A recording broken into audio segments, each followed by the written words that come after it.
At Lock and Load we get a number of people every week asking, why don't we just chain our vehicles down? We don't chain our vehicles down because if you chain your vehicle down, it's onto the sprung part of the car. The difference between an unsprung and a sprung part of the car, the wheel is an unsprung part of the car. The body of the car goes up and down, the wheel stays still, it doesn't go up and down. You attach a chain to the body of the car as you go over a bump will operate on its own suspension, which means the car's going up and down. The wheel stays still, that's an unsprung component of the car. The back wheel is the same, it's an unsprung component of the car. The axle that it's on, if it's a live axle, solid axle, is unsprung as well. So when you're attaching your car, we don't want to put any attachment point to the trailer that's attached to the car that's going up and down. All you're doing then is damaging your vehicle. Where this attachment point is on the car is a sprung piece of vehicle. So every time the trailer hits a bump, the car goes up and down. So therefore the chain goes tight, the chain goes loose. The chain goes tight, the chain goes loose. If you're attached at the back the same way, the car, all it's doing is moving backwards and forwards on the trailer and slowly but surely wearing your straps out or your chain out, or if you haven't got closed hooks, if you've got an open hook and it goes loose, it comes off. And all of a sudden your car falls off the back of the trailer. The number of people who buy our systems because they've had a car come off the trailer is amazing. But it's the same thing, the same question we get asked every time is, why should we use your system and not what we're using now? So the back of this vehicle has a solid axle. The axle is attached to the wheels. So the body of the car on its own suspension will go up and down, and the wheels stay still. So the wheels and the axle are unsprung. That's what you need to attach your load restraint devices to.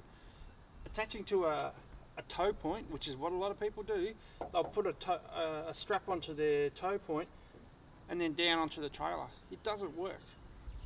You do that, the body of the car goes up and down. Again, all you're doing is bending your tow point or breaking your tow point or wearing your tow point out, wearing your strap out, and eventually, if you have the wrong type of open hook, the car goes up and down far enough, it comes out, and the vehicle falls off. This is an open hook. This is very common in the market. We sell these. These are on the end of our retractable ratchets. An open hook is fine as long as the load stays on the hook. The load comes off, the vehicle bounces down or goes up and then squats on its suspension. As the trailer goes over a bump, this comes out and your history. That's on a strung component of the vehicle. Onto an unsprung,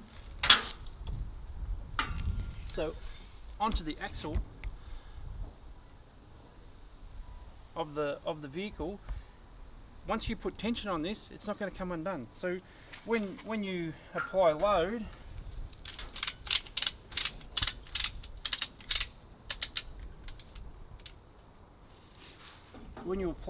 to your strap, the vehicle can go up and down and the axle stays still. So the vehicle's been held in place. Unfortunately, we see the damage that's caused by people not doing this properly.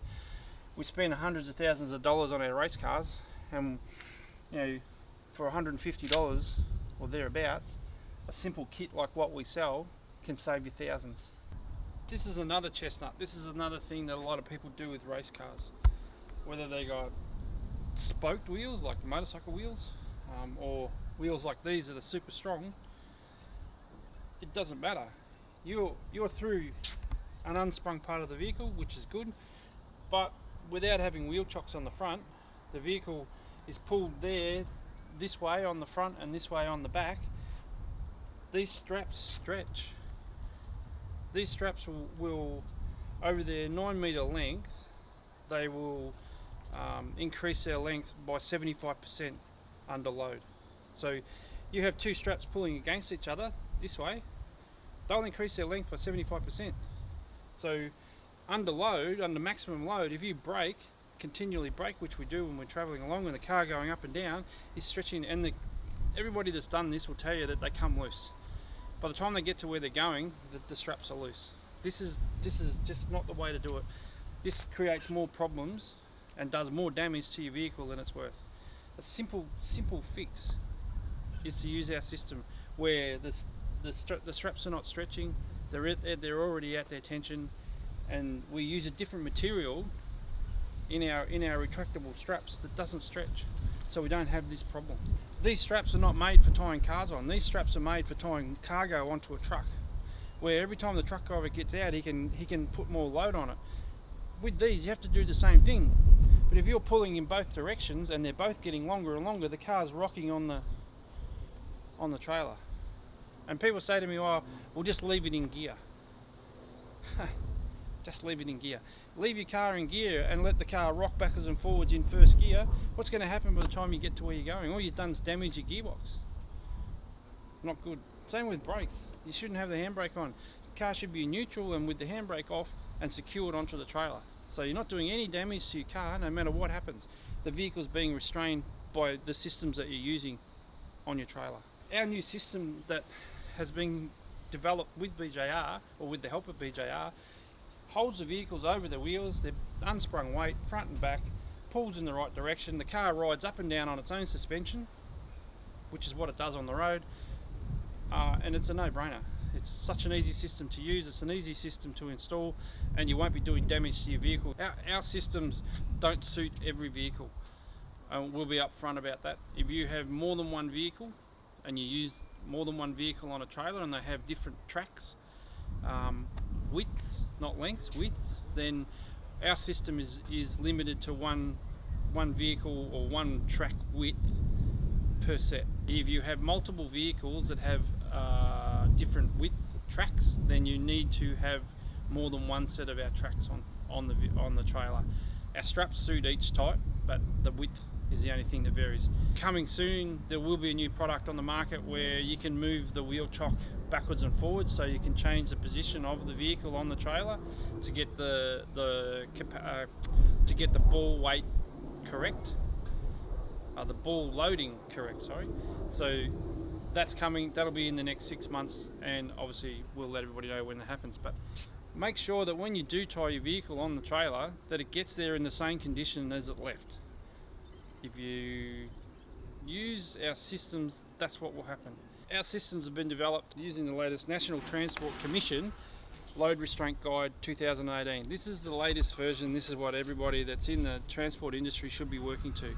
Page 123 in here. Page 117 in the National Transport Commission Load Restraint Guide 2018 says restraining vehicles equipment on rubber tyres or tracks.